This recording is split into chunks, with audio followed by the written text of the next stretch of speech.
Welcome.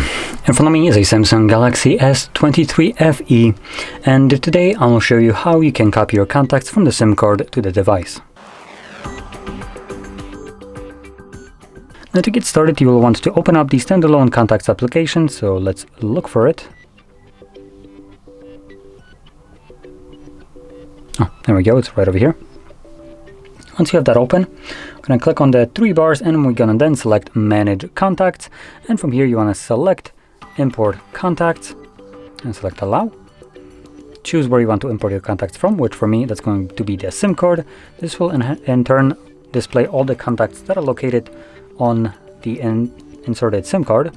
So all we need to do is just either select all. If you don't want all, you can deselect some of them, for instance, manually, like so, and then click on Done. This will ask you where you want to import your contacts to.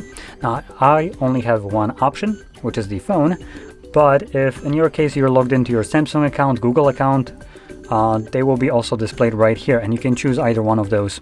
So choose whatever location you want to import the contacts to, then select Import. This will import the contacts automatically, and now when you go back, you should have them visible in your contacts list as they are visible for me right now. So there we go. Now, if you found this video helpful, don't forget to hit like, subscribe, and thanks for watching.